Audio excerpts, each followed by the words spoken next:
Eu espero que vocês estejam bem. Não sei mais como fazer isso aqui, já tem tanto tempo que eu desacostumei. Eu queria falar um pouco com vocês sobre algumas coisas que Deus tem colocado no meu coração. Às vezes a palavra promessa pode ser muito boa aos nossos ouvidos. Quando a gente ouve falar de promessa, consequentemente a gente associa a uma recompensa, a um retorno, a algo novo, a uma coisa boa. E sim, promessa é isso, promessa é uma coisa boa, promessa é a graça de Deus sobre nossa vida. Então sim, a promessa é uma coisa boa, é algo que a gente tem que sentir em paz mesmo.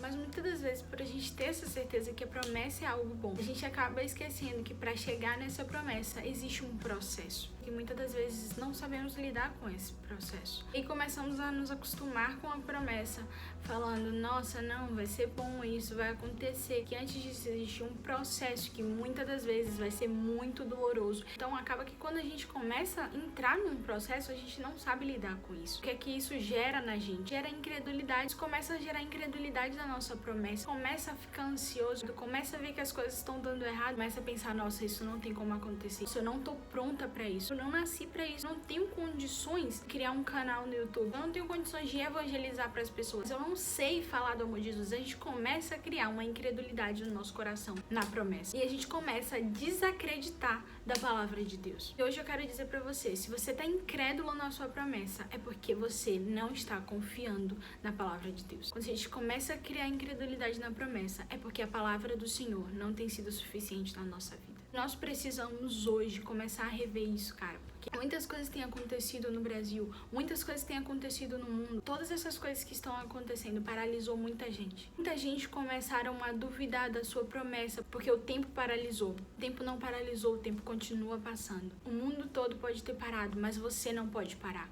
Porque Deus não parou, a obra do Senhor não parou. Você também não pode parar. Quando houve a ressurreição de Jesus, apareceu para os discípulos. Eles começaram ali a ver que a promessa estava se cumprindo, que o mestre tinha ressuscitado. Eles foram imediatamente falar com os outros discípulos que não estavam naquele momento. Não sei se você lembra, mas Tomé teve um coração incrédulo. E Tomé falou que ele só iria crer se ele visse as mãos e os lados de Jesus, que estariam ainda com marcas daquele dia. Eu preciso ver para começar a crer. Muitas das vezes a gente tem esse coração de Tomé.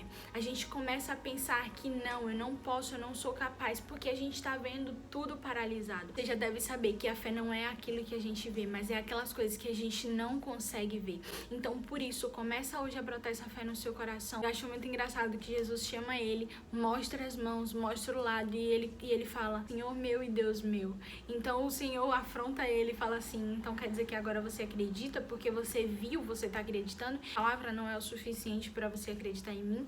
Todo esse tempo que você viveu ao meu lado, todo esse tempo que você viveu comigo não é o suficiente para você acreditar em mim? E essa é a pergunta que a gente tem que começar a se fazer. Todos os dias que Jesus passa conosco, tudo que ele fez naquela cruz, isso não é o suficiente pra gente crer na palavra dele? Ou a gente precisa só ver as coisas começarem a acontecer? Ou a gente precisa só que as coisas boas comecem a acontecer? Porque muitas das vezes algo tá acontecendo, mas nem sempre o que tá acontecendo é algo bom. Então por isso nós começamos a gerar um coração incrédulo, a gerar um coração duvidoso, a começar a querer desistir da promessa que o Senhor nos colocou, a começar a querer pensar em outras estratégias, a começar a fazer os nossos próprios planos. Isso é muito perigoso. Você não precisa fazer planos, você só precisa ler os planos que Deus já escreveu para sua vida. Sempre eu ouço Thiago Brunet falar isso, que ele prepara o futuro para os filhos dele, mas ele não tem certeza se os filhos dele vai seguir aquela organização que ele planejou para o futuro dos filhos. Os filhos é que tomam a decisão. Além da fé,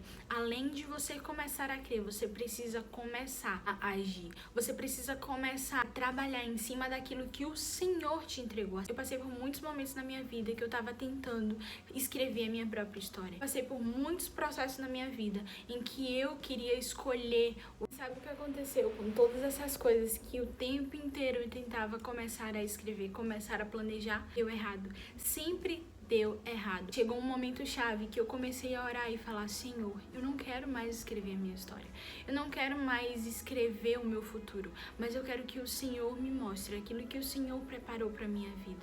Não mais vivo eu, não mais é minha boca, não mais é minhas mãos, não mais é meus ouvidos. Eu lembro que nessa semana, assim, que eu comecei a falar sobre isso com Deus, eu comecei a ouvir muito aquela música, Existe um Olhar. Eu juro todo mundo nessa vida a ouvir essa música. Ela fala isso, que não seja mais eu e em mim, seja teus olhos, pés e mãos, que não seja mais eu em mim, seja tua voz, teu coração. E é essa canção que nós precisamos cantar todos os dias, que não sejamos nós, mas que seja o Senhor em nós, que seja os planos dele em nós, que seja os propósitos dele em nós, que seja a promessa dele em nós, que nós possamos não viver para nós mesmos, mas para viver com uma promessa, para viver com uma missão, para viver sabendo que Jesus é suficiente, para viver sabendo que a palavra do Senhor é suficiente e que nós precisamos começar a crer na palavra de Deus. Quando permitimos um coração incrédulo, nós começamos a perder a promessa. Nós possamos estar vivendo não pelo que queremos, mas pelo que o Senhor quer em nós. A gente possa ter esse coração todos os dias.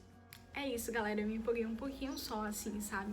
Eu espero que Deus tenha falado com você nesse vídeo tudo que Ele quis falar. Sempre quando eu falo disso, eu me empolgo mesmo, porque eu sei que isso é preocupante. Eu sei que tem pessoas que estão querendo escrever sua própria história. E eu quero te dizer, não tenta escrever sua própria história. Começa a ler aquilo que Deus já preparou pra você. Começa a ler os planos de Deus pra você. E você vai ver que todas as áreas da sua vida, tudo vai começar a andar. Você começa primeiro a entender os planos de Deus. Você consequentemente, ele vai movendo todas as outras coisas na sua vida.